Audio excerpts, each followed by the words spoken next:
যাবেন অনুরোধ করে বলছি আপনি নিজের জুতাটা পায়ে দিয়ে যেন অন্যের মালে হাত দিয়ে না। কেন বললাম জানেন? এক জায়গায় জালসা করতে গিয়ে দেখছি মৌলবীর জুতা চুরি করে নিয়ে ভাগা। বলবো কি, ভয়ও লাগছে। আর আমার মা বোনদেরকে তো বেশি ডোজ দেওয়া যাবে না, কেন পালির ভাত মৌলবীর হাতে যদি 2 ফুটা দিয়ে দেয় মৌলবী বুঝলে। আপনাদের এলাকার মা বোনরা খুব ভালো গো, একদম চুপচাপ শুনছে। আমাদের এলাকার মা বোনরা খুবই কথা বলে বুঝলেন। তাই 11,000 টাকা ভাই আমার দান করেছে, আসুন ওনার জন্য দোয়া করি।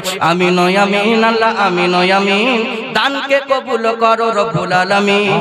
আমি পাপী দোয়া করি আমার ডাক্তার ভাইয়ের জন্যতে, তুমি আল্লাহ কবুল করো আরশেতে বসিয়ে। বলুন আমিন আল্লাহুম্মা আমিন। হযরতে কাতাদা রাদিয়াল্লাহু তাআলা আনহু বলে, ইয়া রাসূলুল্লাহ চক্ষু চাই, জান্নাত চাই। আমার নবী ওই ময়দানের মধ্যে চোখ দিয়ে দিলেন আর বলে দিলেন, কাতাদা চিন্তা করিও না, টেনশন করিও না, আমি নবী কথা দিলাম তোমাকে জান্নাত দিয়ে দিব। সুবহানাল্লাহ সুবহানাল্লাহ। আমি নবী কথা দিলাম জান্নাত দিয়ে দিব। এবার কাতাদা জান্নাত পেয়েছে, আরো সাহাবী তাদের কানে চলে গেছে। নবী কাতাদাকে জান্নাত দিল, চোখ বার হয়ে গেছিল, সেই জন্য বললো যে চোখও চাই আর জান্নাতও চাই, এই অফার ছাড়া যাবে না। যেমন আপনাদের গ্রামের কিছু কিছু ভাই আমার এই রাত্রে বেলায় এই আজকার টাইম ওভার ডিউটিতে প্রত্যেক দিন এই রাত টাকা পাবেন বলেন তো? না তো দেখছি যে আজকাল রাতে আপনার বাড়িতে বসে ঘুমাচ্ছে, ঘুমাক অসুবিধা নাই। তার কারণ ওই চাচা কিভাবে জানেন?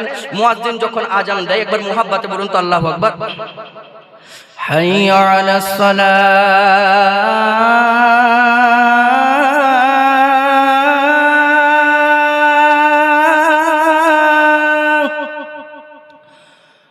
হাইয়া আলাল ফালাহ।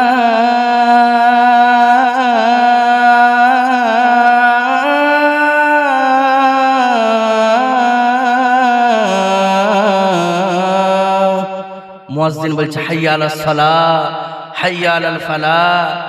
আর যেসব চাচারা বাড়ি গিয়ে বলছে এখন মুয়াজ্জিন আর ইমাম এখন তোরাই চালা, আমাদের এখন ল্যাব ঢেকে ঘুমাবার পালা, নাকি বলে?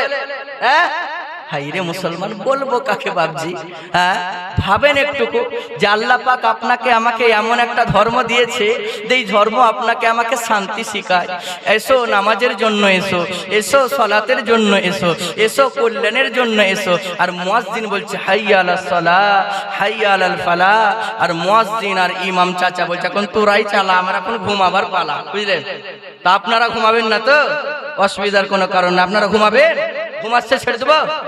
যদি বলেন তো ছেড়ে দেবো, অসুবিধার কোনো কারণ নাই। তার কারণ আমাদের বুঝলেন যত তাড়াতাড়ি আমাদেরকে ছাড়তে বলবে তত ভালো। হ্যাঁ আপনারাও বুঝতে পারছেন, আপনারা খুব চালাক হয়ে গেছেন বুঝলেন, আপনারাও চিন্তা ভাবনা করেছেন, তাই তো রে ওই রামপুরহাট থেকে হুজুর আসবে, ওকে তাড়াতাড়ি ছাড়া যাবে না, একটু বেশি করে নাট বল্টু টাইট করে দিতে হবে, অসুবিধার কোনো কারণ নাই। শোনামুখী একটু ভালোবাসা দিয়ে একটু জোরে সুবহানাল্লাহ আলহামদুলিল্লাহ বলবেন। নোট তো আপনারা আমাকে কেউ দিচ্ছেন না, সবই তো বুঝলেন ঈদগাহকে দিচ্ছেন, অসুবিধার কারণে নোট না দিলে কমসে কম ভোট তো দেন, মুহাব্বতে বলুন সুবহানাল্লাহ। জিকরে রসূল পাক হো, জিকরে খুদা के बाद, जिक्रे खुदा के बाद। সুবহানাল্লাহ বলেন। এই গজলটা কেন বলছি জানেন? সবাই যেন জানতে পারে যে জাকিরের ছাত্র এসেছে। মুহাব্বতে বলুন ইয়া রাসূলুল্লাহ। जिक्रे रसूल पाक हो, जिक्रे खुदा के बाद, जिक्रे खुदा के बाद, जिक्रे रसूल पाक हो,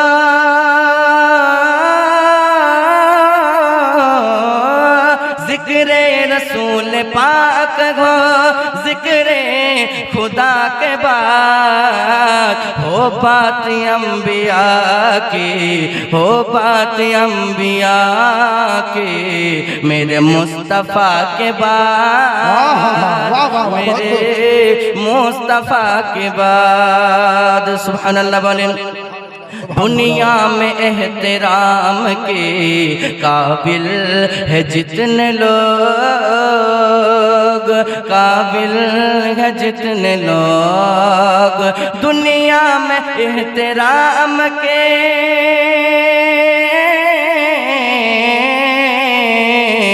दुनिया में एहतराम के काबिल है जितने लोग हम सबको मानते हैं, हम सबको मानते हैं, मगर मुस्तफा के बाद, मेरे मुस्तफा के बाद हम सबको मानते हैं, मगर मुस्तफा के बाद, मेरे मुस्तफा के बाद। सुबहानाल्लाह बोलें।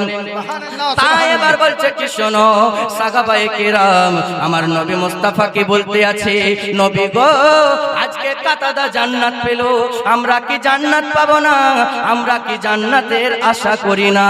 নবী আমার বলল শোনো গো তোমরা চিন্তা করো না, আমি নবী মুস্তাফা যেদিন কিয়ামতের ময়দান হবে সবাই নাফসি নাফসি করে বেড়াবে, সেদিন আপনি আমি হযরতে আদম আলা নবিয়িনা আলাইহিস সালাতু ওয়াত তাসলিমের কাছে গিয়ে বলতে লাগবো ও গো আদম নবী, আপনি তো আল্লাহর আদি পিতা, আপনি তো আমাদের আদি পিতা, আপনি তো আল্লাহর পয়গম্বর, আপনি দয়া করে শাফাআত করে দিন। আদম নবী সেই দিন বলবে ইযহাবু ইলা গায়রি, মুসা নবী বলবে ইযহাবু ইলা গায়রি। আদম নবীর কাছে যাব, আদম নবী বলবে অন্য জনের কাছে চলে যাও। মুসা নবীর কাছে যাব, ওগো আল্লাহর পয়গম্বর মুসা, আপনি তো আল্লাহর পয়গম্বর, আপনি তো আল্লাহ পাকের নবী, আপনি দয়া করে শাফাআত করে দিন। মুসা নবী বলবে অন্য জনের কাছে চলে যাও। ঈসা নবীর কাছে যাব, ওগো আল্লাহর পয়গম্বর ঈসা আলা নবিয়িনা আলাইহিস সালাতু ওয়াত তাসলিম, আপনি তো আল্লাহর পয়গম্বর, দয়া করে শাফাআত করে দিন। সেদিন ইব্রাহিম নবীর কাছে যাব, ওগো ইব্রাহিম নবী আপনি আমাদেরকে শাফাআত করে দিন। ইসমাইল নবীর কাছে যাব, ইসমাইল নবী বলবে অন্য জনের কাছে চলে যাও। ইব্রাহিম নবী বলবে অন্য জনের কাছে চলে যাও। আদম নবীও বলবে অন্য জনের কাছে চলে যাও। নূহ নবী বলবে অন্য জনের কাছে চলে যাও। ইয়াকুব নবী বলবে অন্য জনের কাছে চলে যাও। 1,00,000 মতান্তরে 2,24,000 পয়গম্বর সব নবীর কাছে গিয়ে যখন বলবো নবী গো আপনি আমাদেরকে শাফাআত করে দিন, নবীরা বলবে অন্য জনের কাছে চলে যাও। শ্রেষ্ঠ বেলায় যখন আপনি আমি আর চলতে পারবো না, দয়ার নবী মায়ার নবী সাল্লাল্লাহু তাআলা আলাইহি ওয়াসাল্লামের কাছে এসে বলবো নবী গো আপনি দয়া করে শাফাআত করে দিন। নবী আমার বলবে আনা লাগা, এসো আমার সন্নিকটে চলে এসো। সুবহানাল্লাহ বলেন, সুবহানাল্লাহ। এসো আমার সন্নিকটে চলে আসো। আদম নবী বলবে অন্য জনের কাছে চলে যাও। ঈসা নবীও বলবে অন্য জনের কাছে চলে যাও। মুসা নবী বলবে অন্য জনের কাছে চলে যাও। 1,00,000 মতান্তরে 2,24,000 পয়গম্বর বলবে অন্য জনের কাছে চলে যাও। দয়ার নবী মায়ার নবী নূরে মুহাম্মদ সাল্লাল্লাহু তাআলা আলাইহি ওয়াসাল্লামের কাছে যাব। নবী গো আপনার কদম তলে আমাদের পিতামাতা কুরবান হয়ে যাক। নবী গো আর চলতে পারি না, দয়া করে শাফাআত করে দিন। নবী আমার বলবে আনা লাহা, তোমরা আমার সন্নিকটে চলে এসো। সুবহানাল্লাহ, সুবহানাল্লাহ। মাস্টার ভালো হতে চাও আল্লাহর রাসূলকে ফলো করো, ভালো ডাক্তার হতে চাও এই দয়ার নবী মুস্তাফাকে ফলো করো, ভালো প্রফেসর হতে চাও আমার দয়ার নবী মুস্তাফাকে ফলো করো, ভালো পিতা হতে চাও আমার দয়ার নবীকে ফলো করো, ভালো মাতা হতে চাও আমার দয়ার নবীকে ফলো করো, একজন ভালো গার্জিয়ান হতে চাও আমার দয়ার নবীকে ফলো করো। যদি আল্লাহর রাসূলকে ফলো করতে পারো ইহকালে লাভবান হবে এবং পরকালে জান্নাত পাবে। সুবহানাল্লাহ, সুবহানাল্লাহ। দয়ার নবী মুস্তাফাকে যদি ফলো করতে পারো ইহকালে তোমার লাভবান হবে।